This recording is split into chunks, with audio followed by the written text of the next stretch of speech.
Let me start by saying that in many areas I agree with Michael Tsarion, and not just in the existence of the New World Order, but also that history, especially ancient history, is nothing like we have been told in our classrooms, and it is in fact so strange that few would believe it if you outright proved it to them.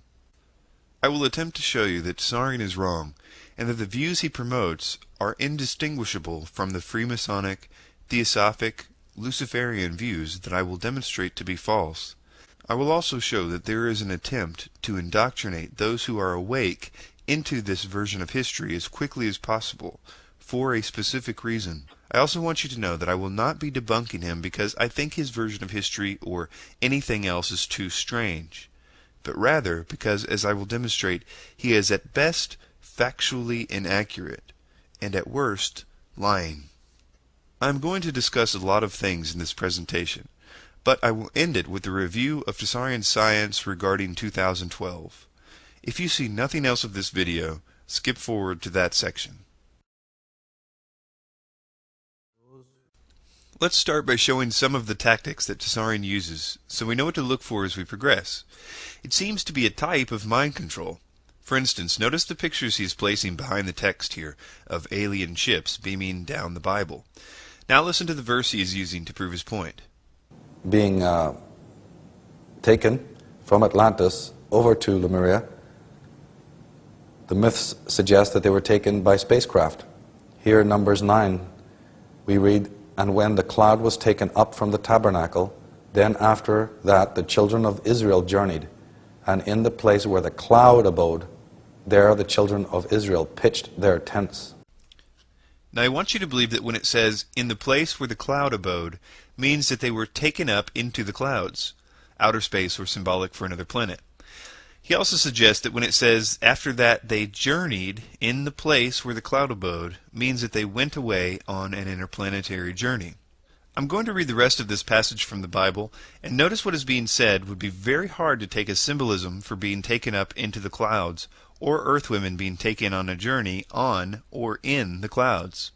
It only works because he quotes such a small section of it, and after he's already told you the backstory that he wants you to believe. Not to mention putting pictures of spaceships beaming down Bibles in the background. "And when the cloud was taken up from the tabernacle, then after that the children of Israel journeyed, and in the place where the cloud abode, there the children of Israel pitched their tents. At the commandment of the Lord the children of Israel journeyed, and at the commandment of the Lord they pitched. As long as the cloud abode upon the tabernacle, they rested in their tents. And when the cloud tarried long upon the tabernacle many days, then the children of Israel kept the charge of the Lord, and journeyed not. And so it was, when the cloud was a few days upon the tabernacle, according to the commandment of the Lord they abode in their tents, and according to the commandment of the Lord they journeyed. And so it was, when the cloud abode from even until morning, and that the cloud was taken up in the morning, then they journeyed. Whether it was by day or by night, when the cloud was taken up, they journeyed. Or whether it were 2 days, or a month, or a year, that the cloud tarried upon the tabernacle, remaining thereon, the children of Israel abode in their tents, and journeyed not. But when it was taken up, they journeyed." The text reiterates that the cloud was leading them through the desert, not that people were taken up into the clouds at all. Another example of this particular type of Tsarion's tactics is in the next clip, where Tsarion is speaking to women. He is telling them that the Bible, which was written by evil aliens who hate us, according to him, really hate women. He is reading a passage from the Bible where God is speaking to the serpent, not to the woman, who God speaks to in the next verse, which Tsarion doesn't quote. Yet Tsarion goes right along as if God were condemning women. And again, to drive his point home, he uses this picture of an angel condemning a woman in the background. But again, Genesis 3, the Bible, the Judeo-Christian manifesto, talks about the utter wrath, the utter ire of the Atlanteans and their progeny towards the females. This was a crime that they had committed 30, 50,000 years ago that would never be forgotten. Genesis says, "Because thou hast done this, thou art cursed above all cattle and above every beast of the field. Upon thy belly thou wilt go, and dust shalt thou eat all the days of thy life." I mean, clearly anybody with 2 brain cells can see that merely eating an apple off of a tree could hardly merit this kind of wrath. We have a very imbalanced story here. I mean, the whole story of Eve creating the fall is so ludicrous. as to not even want to be mentioned. Why would the Lord God not respond with compassion or love or forgiveness? And just in case anyone says, well, maybe he is thinking that the serpent represents the female, a theme he tries to present just before this.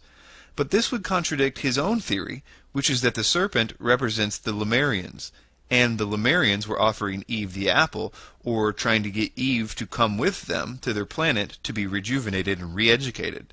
You just can't have it both ways. And furthermore, right after God condemns the serpent, if God were really talking to women there, why does he then turn to Eve and talk to her about it? Are we to believe that the true symbolism of the Bible is that the serpent and Eve represent Eve? As I said, it's not even consistent with his own version of the story. It can only be chalked up in my mind to a man deliberately taking the Bible out of context for some agenda. That agenda so far seems to be focused on getting people to dislike God in the Bible. Of the Lord, and by his fierce anger. So there we have those qualities again. We got God, and we've got his fierce anger, his fierce wrath. I want to continue a bit longer with some of his tactics before moving on to other things. The next one is one of the oldest Masonic tricks in the book. It's the old sounds like game. Jordan Maxwell has confused a generation of truth seekers with this one, and while Tsarion is much better at it than Maxwell, he still desperately is hoping that there is no linguists in the audience. But what is the meaning of this word, the ankh? Often we're told that it just is a symbol for life, or the symbol of breath, or the symbol of the coming together of the opposite sexes. But again, the word itself contains the meaning. If you replace the vowels to this ancient word, it actually spells out the word Anunnaki, which, as we saw earlier, means the Nephilim.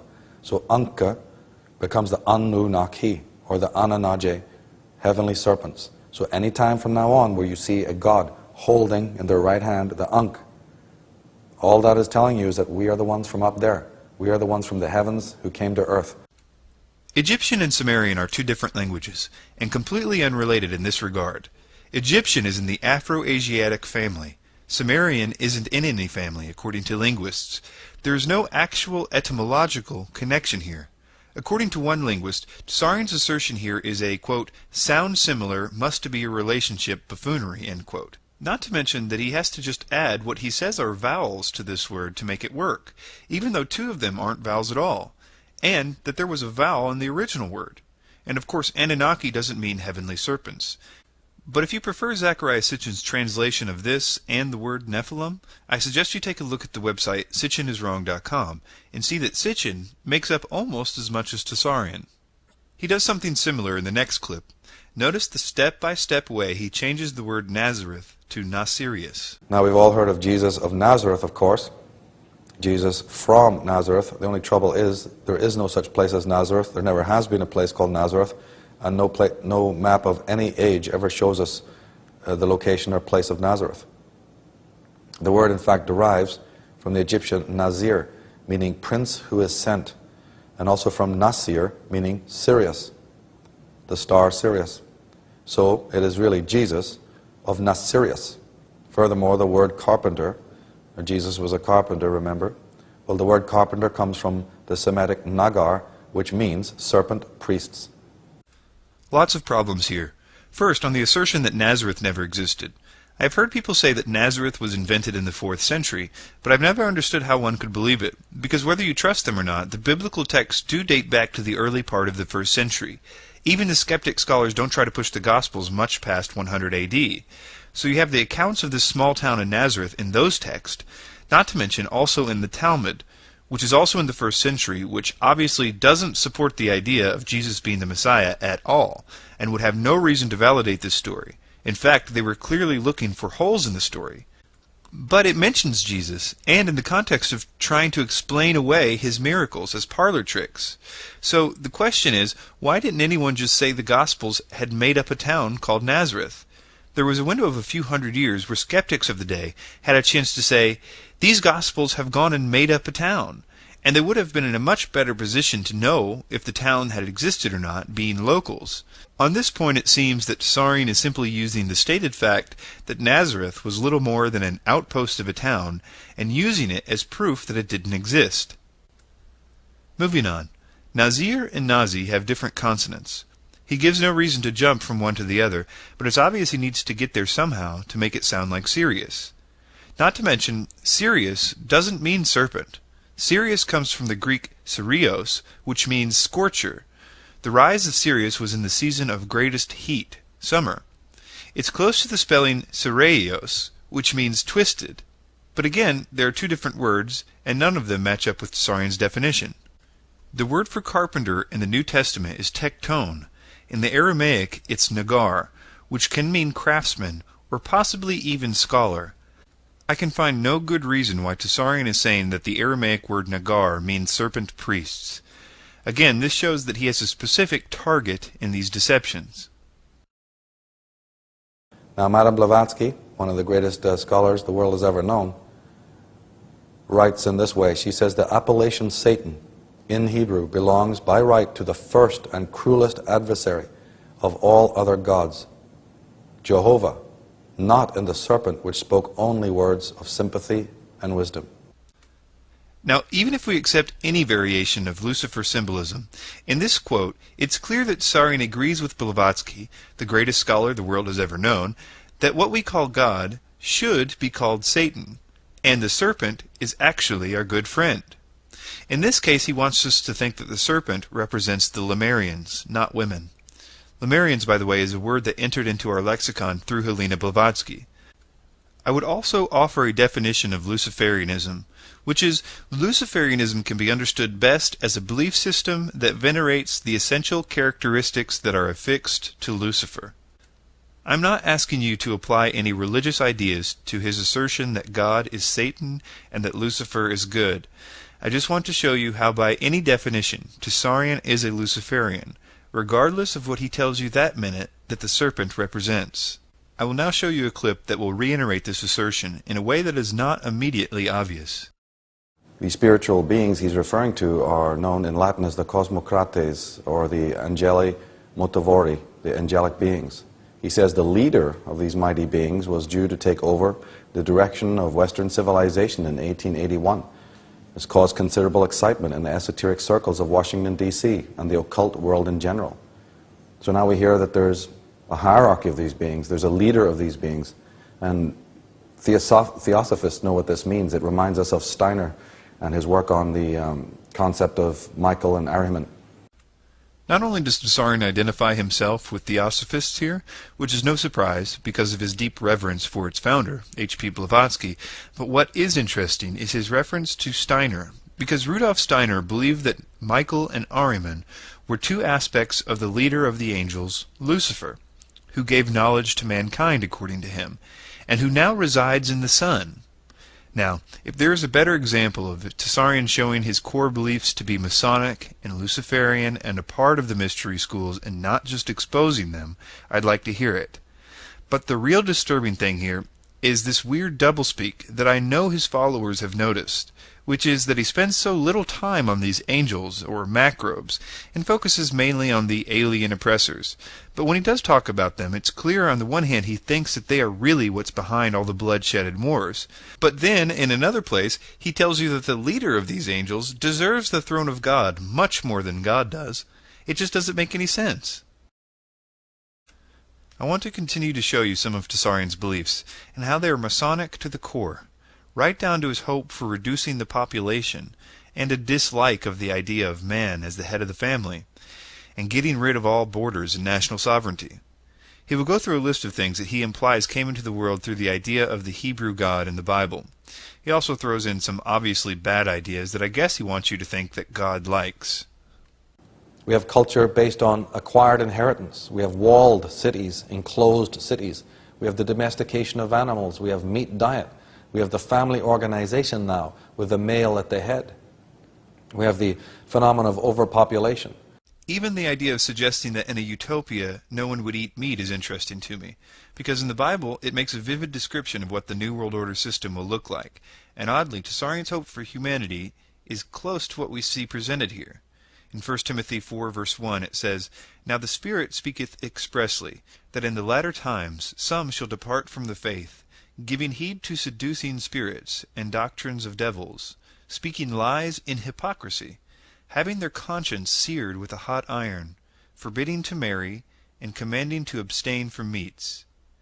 There will, according to the Bible, be a prohibition of eating meat and a prohibition from the standard family unit.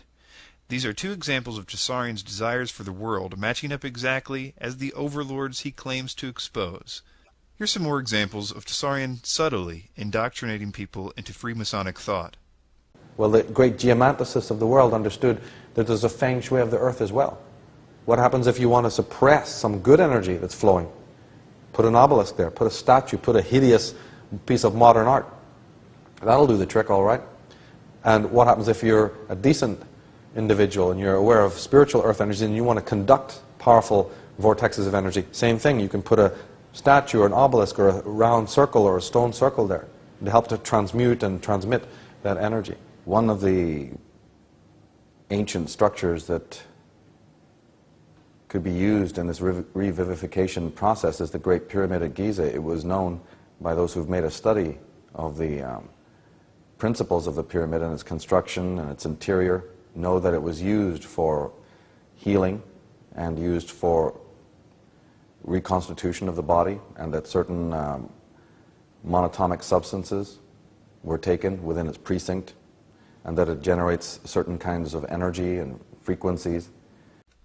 Most of what Tsarion says revolves around the idea that a prehistoric alien race genetically altered humanity, and as a result, we humans are half evil because of that trauma. Tsarion uses a very interesting tactic when speaking of this backstory. I will show you that when he is regaling us with the specifics of Lemuria and Atlantis, he never cites or even tries to cite references, which is amazing considering the very intricate details that he is proposing. Have you ever wondered how he is so confident in a history that the details of which even Plato was decidedly sketchy on? Let's listen to him spin a tale of ancient history, and ask yourself, where is he getting this information from, and why does he seem so much like a used car salesman in these next clips? Now, the alien geneticists did not desire a repeat of their first experiments. They realized that the error centered on the intelligence of their progeny. In the Mark II experiment, Adamic man's intelligence would be confounded. Well, that's right. What was the reason why your first progeny just up and left and stopped serving you? It's because, of course, they're turned on mentally. They're intelligent. They can work out that they're being used for slaves and perhaps don't want to do some of the menial tasks. And they're thinking, why should we, with all of our capacities, and perhaps even with this other capacity that they don't have? And when it finally became known to them, you see, that another race had been created, they had a bit of a dilemma. Because one thing that the Lemurians, the sons of the serpent, the Mark I progeny, and the Adamic Mark II progeny have in common is, of course, the human DNA. And they had the alien DNA. But on Lemuria, the idea would have been to condition the alien proclivities out, or to rarefy them, so at least they were contributing to the development of mankind. But the Atlanteans, who are the master geneticists, and it's habitual to them to be dealing in genetics, they decide to make yet again another slave race, another race that will be able to serve them and carry out their bidding. However, this time, they decide not to go to the human species at all, because they're sick and tired of that. They thought every time we've done that, it's never worked out. But there are other life forms on the planet Earth. There's lots of fauna. And so they were making genetic profiles of the fauna. And specifically, they discovered that the DNA of the reptile, the humble Earth reptile, crossed well with their own alien DNA. And when they got to Atlantis, when they got out of Atlantis and went to Lemuria, that's exactly what happened. The Lemurian masters there, the sons of the serpent, awoken the Adams and Eves gradually, slowly, and possibly even worked with their DNA to awaken the DNA and the parts of their biology and their chemistry that had also been suppressed. Now, John Dee was one of the most powerful black magicians in history. He decided it would be better to contact pan-dimensional intelligences to solve their little problem of quarantine. Via his system of magic and divination, he succeeded in opening a portal to these fourth-dimensional entities, or oversouls. D became what might be described as a living macroscope. This was not the first time in Earth history where such a forbidden rite was undertaken. Every time it occurs, it has the severest repercussions for history. The only instrument by which we can see them or contact the macrobes is human intuition, human imagination, the clairvoyant abilities which John Dee, Meister D, and his cohorts were working with. John Dee's mind was nearly frazzled by his communications, his astral communications with these strange overworld pan-dimensional beings. But he also was to find out that the macrobes don't work for free. Yes, they had the answers to the problem of the Stargate, but you see, they don't work for free. You have to pay them. And when John Dee entered into this giant pact, he was to find this out. And he was also to find out what the macrobes would want in return for the knowledge they were giving him. And what they wanted was blood. We are aware that the place and the location and the timing are very important. And the letting of blood is very important. Well, if you're dealing on a ritual level as large as what Sir John Dee was dealing with, we also need a vast quantity of sacrificial victims and blood. Clearly, if he believes this to be true, then it would not be the alien overlords that are the root of the problem, but it would be these spiritual beings that are much smarter and much more bloodthirsty, and in fact are, by his definition, the sole reason for all the wars of recent times. And this is one area that I agree with Tsarion on. I believe that there are these macrobes, and that by contacting them, we are giving them access to our dimension, and that they require things like blood.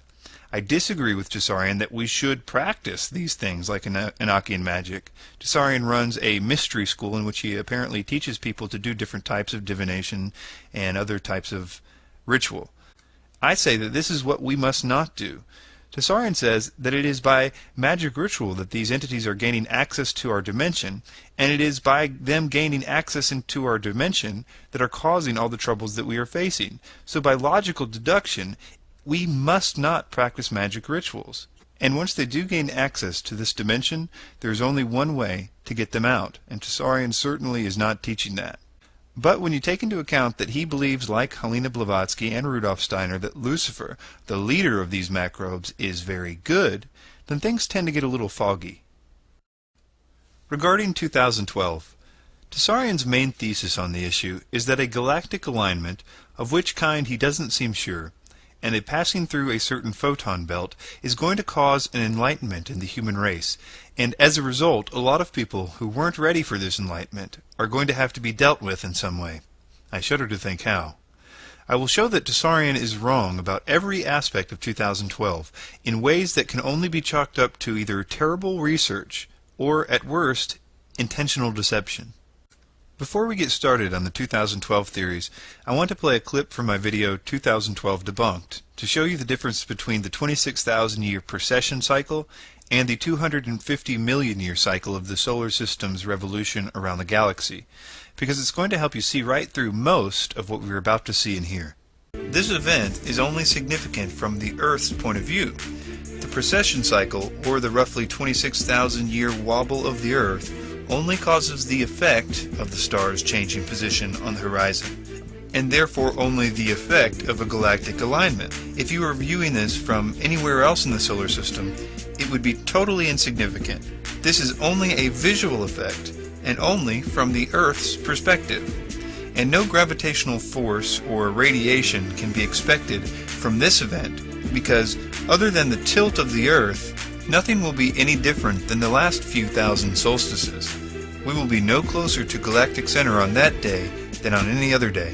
The other camp of the 2012 alignment issue is probably the more significant one, because it's dealing with the solar system's actual location in relation to galactic center.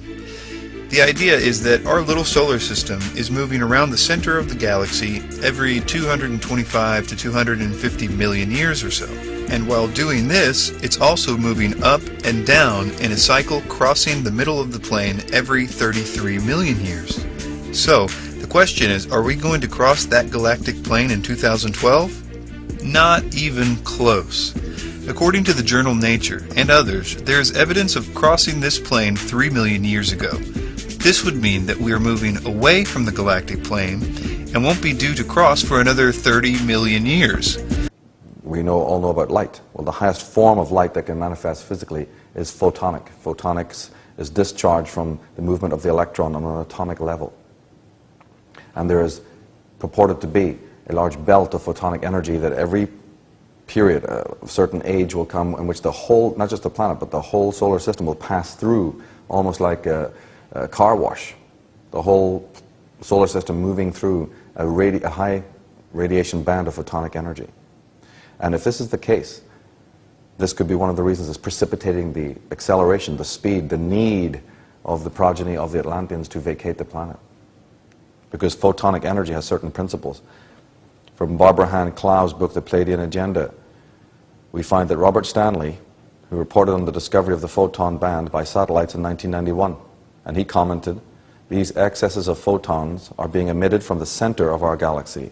Our solar system enters the area of our galaxy every 11,000 years and then passes through for 2,000 years while completing its 26,000 year galactic orbit.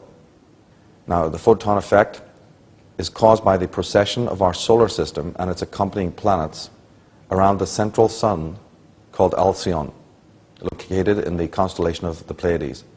This counterclockwise cyclic precession around Alcyon requires about 25,860 years to make one complete orbit. Our present-day sun, moon, and planets must twice pass through the photon belt during this time. That is, once to the north and once to the south. During this cycle, there are 2 periods of darkness and 2 periods of light. The periods of darkness, which constitute the vast majority of the rotation around the central sun, consist of 2 periods of about 10,500 years. Following each period of 10,500 years of darkness, then we emerge into 2,000 years of total light, which actually constitutes the photon belt. Simply put, we have a cycle lasting about 26,000 years. And for most of this cycle, we're, as we are now, in a period of darkness. He confuses the solar system's 250 million year circuit around the galaxy with the 26,000 year precession cycle. He then tells us that there is a certain photon belt that we pass through as a part of the solar system's circle around the galaxy. But again, he thinks this circle around the galaxy takes a few 100 million years less time than it actually does. He says it takes 26,000 years.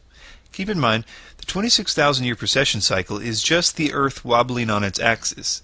It isn't passing through anything, it's just tilting in different directions. To say we're going to pass through a nebula as a part of that cycle is lacking a very basic understanding of astronomy, or a will to deceive. The photon belt idea is not something you will find a whole lot of science on. It is mostly from New Age authors, who generally couple the idea with vague notions about how our DNA is going to be changed when we pass through it. Some parts of the story can be analyzed scientifically, however, and there is no scientific evidence for the existence of any sort of photon belt. Here's why. A photon is an elementary particle that makes up light. It would require the gravitational pull of a black hole, with light rays being bent around the black hole near the event horizon, forming a photon sphere. Barring interaction with gravity or matter, photons otherwise always travel in straight lines.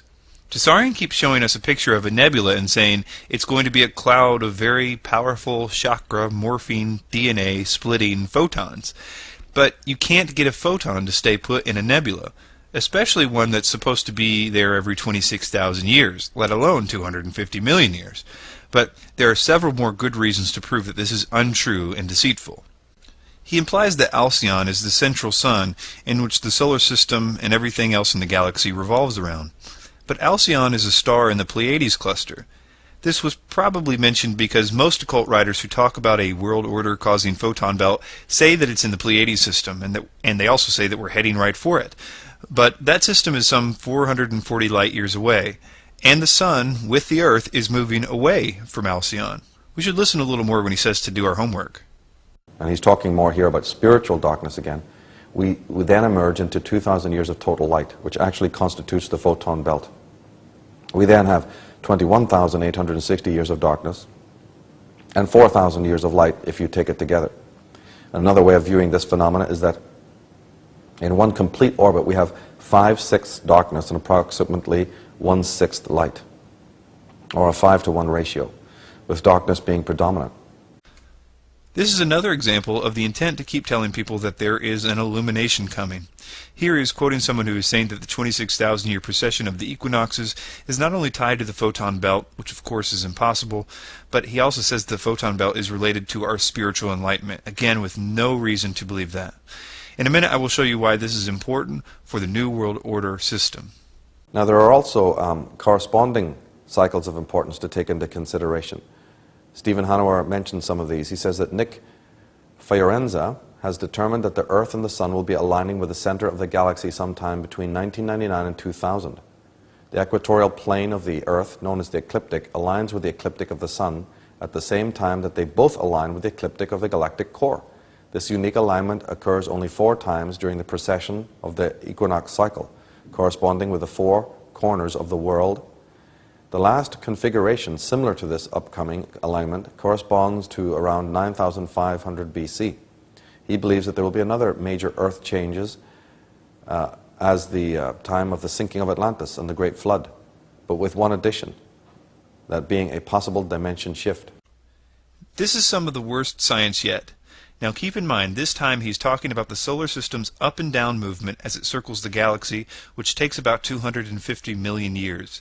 Now he says that during this orbit, the solar system will align with galactic plane in 2000.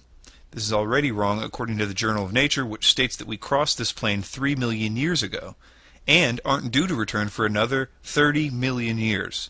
So not only is he wrong about predicting this would happen in the year 2000, only 30 million years off, but Tsarion is promoting the idea that this alignment happens 4 times in 26,000 years.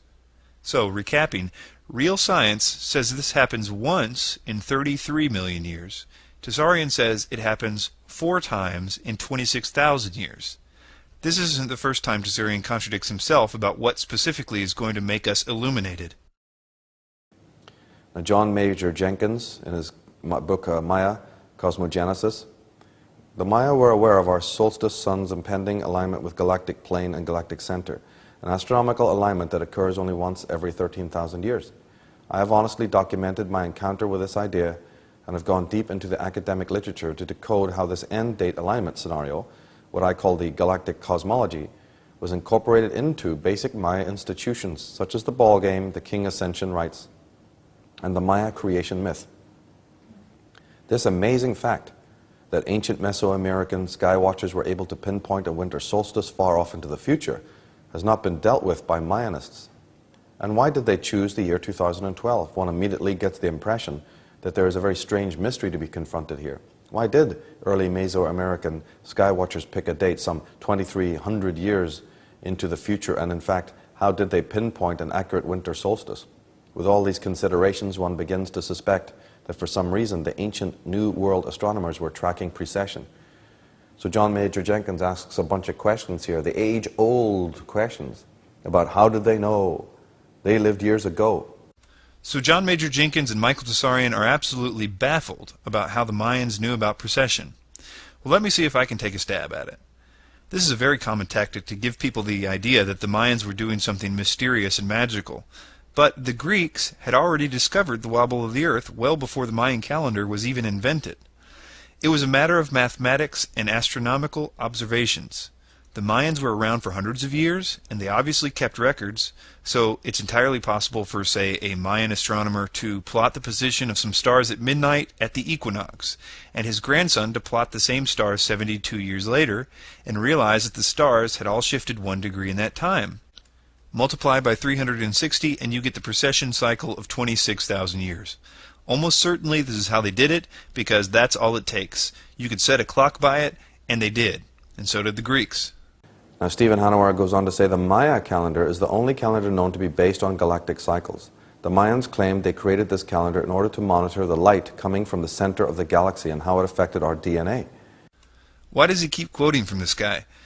As we have shown, the Mayan calendar is not based at all on galactic cycles. It's based on the changing view of the stars from the Earth's perspective called precession. To say that it is based on galactic cycles is just wrong. But to say that the calendar was to monitor light coming from the center of the galaxy and how it affected our DNA is possibly the biggest whopper yet. Tsarion or anyone else wouldn't dare to show you how the Mayan calendar monitored DNA. He only quotes from this individual because it agrees with his unbelievably flimsy idea that a photon belt is going to somehow, some way, enlighten us. Never mind that photons don't gather in belts, or that we're moving away from where it's supposed to be. Earth's background base frequency, or heartbeat, called the Schumann resonance, or SR, is rising dramatically. Though it varies among geographical regions, for decades the overall measurement was 7.8 cycles per second. This was once thought to be a constant. Recent reports set the rate at over 11 cycles and climbing. Science doesn't know why or what to make of it. Well, Wilhelm Reich would be asserting that it's these changes in consciousness. The Schumann resonance. He says that it was once thought to be static, and that it is now growing more intense, and that no one knows what to make of it. This is very wrong. The Schumann resonance was mathematically predicted before it was even observed.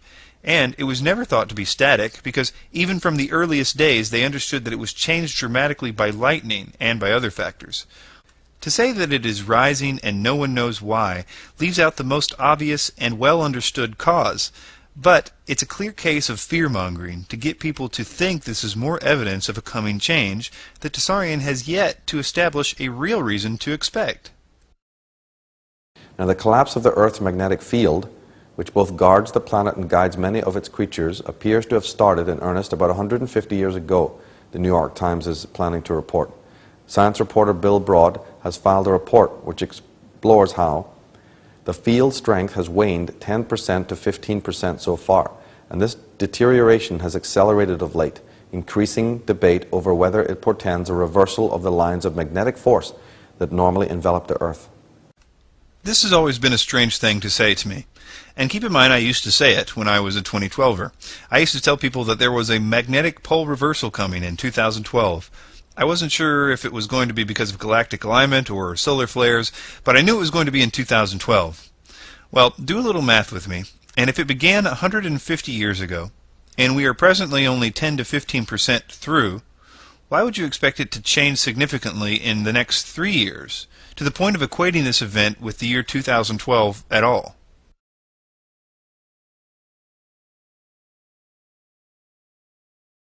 Some observers say this alignment with the heart of the galaxy in 2012 will open a channel for cosmic energy to flow through the Earth, cleansing it and all that dwells upon it, raising all to a higher level of vibration. Did you catch how some observers claim that it's going to open a portal? It seems like they should give a reason why. But it's much more effective if you can blind someone with what looks and sounds like science while telling them that a channel to cosmic energy is going to happen in 2012. Giving them only a few vague notions on how this is supposed to happen. The New World Order has convinced us that their plan is just about the nuts and bolts of the police-state system, cameras and ID chips. But the real agenda requires those who are close to understanding first to be prepared to accept the new false utopia. But it is the false utopia that they refer to when they say New World Order, not the build-up to it. And it will come on the heels of 2012 if they can get the idea to as many people as possible. It's really the only way to get the so-called truth seekers to be on board with the world government. Then people will willingly give up their weapons and their borders and their constitutions if they can be convinced that they're only part of an intergalactic race of people that are no longer subject to any god. Those that consider themselves renegades because they think that they've come to the conclusions they have about 2012 all on their own should consider why it has been so well propagated over the last few decades. Do you think that Sony Pictures would tell people all about it if it was the biggest secret the New World Order had to offer?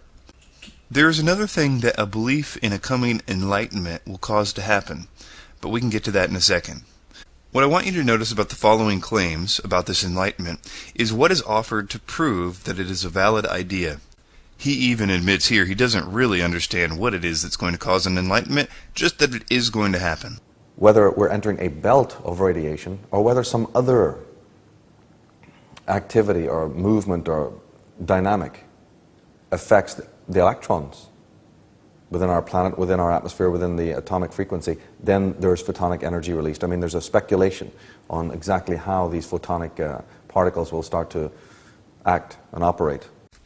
Now I want to move into something that I think is the most important part of the 2012 deception, and that is to get the world ready to purge themselves of the dirt.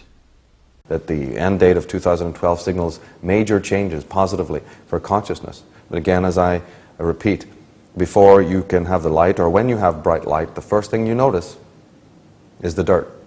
So who or what is the dirt? I'll give you a few guesses. Now, competent astrologers know that the negative traits associated with the sign of Pisces, this is the age that we've been in for over 2,000 years, concern deception, vice, hidden agendas, mass delusion, and the misuse of spiritual virtue and power. These are the negative traits we associate with the sign of Pisces. Every sign of the zodiac, just like every symbol and sign, has both positive and negative connotations. And these are the negative ones of Pisces. So in the age of Pisces, it was to be expected that the world would experience its share of these negatives on a macrocosmic level. As the age of Pisces comes to a close, the deceivers know that a paradigm shift which will occur does not favor their machinations. This understanding has led them to make many subtle alterations to their age-old stratagems. That's right, it's Christianity, and it's got to go. Although he cleverly didn't say it outright there can be no doubt of what he wants the viewer to think. And I'm not defending the Catholic Church by any means, but he is also making it very clear that it's the concept of Christianity, not the Roman perversion of it, that has to go, which is very, very disturbing. But what we can understand is that the ancients understood that the sun moves through the 12 signs of the zodiac very gradually backwards in the precession of the equinox, and that each time it moves into a different house, a new mythology is needed, a new set of symbols. In the age of Pisces, the mythographers, the powers that be, understand that we're coming to a cusp point, and there's going to be a sizable shift. I mean, after all, in astrology, Pisces is a mutable water sign, Aquarius is a fixed air sign. There's going to be changes, quantum shifts in consciousness. And the powers that be, who know how to track these enormous epochal changes, understand that there's going to be a need to revise some of their own mythologies, and operating manuals, operating procedures will have to change. And the age of Aquarius is said to begin, nobody knows quite for sure, but they think it's to begin in AD 2740. However, as the sun moves towards the final degrees of the previous sign, the descendants of the great cults of power who are at the helm of the religions and governments need to make arrangements for that change. As each age terminates, the appointed mythographers have to get ready to script new mythologies consistent with the complex symbolism of the coming age. In one sense, I agree with him that a new religion is in fact being constructed by the New World Order. I disagree with him because I think that the religion that is going to be used is the one that this salesman, Tsarion, is pitching to you right now. It's going to be one that is based on the idea that humanity was genetically engineered by an alien race, and that we are at a crucial juncture in this global society, one in which our new understanding of our origins will lead us to an illumination of global understanding and a willful elimination of national sovereignty, even by those that used to fight such notions. And in this new global utopia, there might be people who say things like, "Our Bible told us that this false peace was going to happen, and it said it would look just like this, and that it won't last but a few months before all hell breaks out." Those people need to be eliminated, because they aren't ready for this new global peace. They are too afraid of it. They are what's holding the world back from global peace. And after the genocide of those people, everyone will find out for the first time what the real agenda of the New World Order was. But at that point, for many, it will be much too late. I found the following to be a validation of my theory that this idea of eliminating the dirt is very important to Tsarion, because he added to this presentation something of an addendum after the credits had rolled. He apparently felt something hadn't been adequately presented and needed to be reiterated. He even thought it was important enough to add it even though the set and other details were changed. What was so important to reiterate? The survivors are those who can adjust their consciousnesses and mentality to the inviolate movement of nature and synchronize their psyches with the universal meta-theme, to having the fates conspire to augur in cataclysmic external and internal events in order to undermine the rotten edifice we stand worshipping and bring it crashing down around us. As this photonic light gradually intensifies, most people's consciousnesses are going to rebel, as we all do when a bright light is shined in our face. We turn away and cover our eyes. We may even strike out at those holding the light towards us.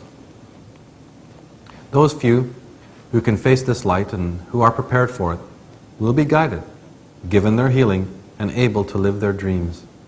But these few will have to be deeply able to understand what is happening to those around them in order to be defended against the worst effects of this irregular but radical change. There you have it, a perfect setup.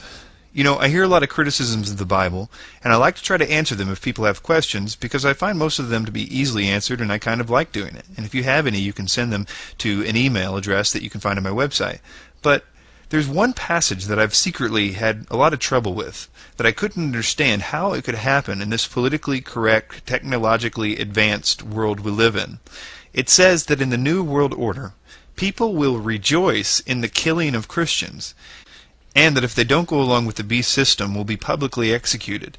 It wasn't until I really understood what was being said by the 2012 propaganda that it finally made sense. Just look around. How many of those truth movement teachers, especially those connected with theosophy, like Tsarion and Maxwell, that push 2012, also tell you that Christianity is the enemy, and imply that it must be destroyed for humanity to survive? If you hate Christians and Judaism, there's a very good chance that you have been brainwashed by the real New World Order.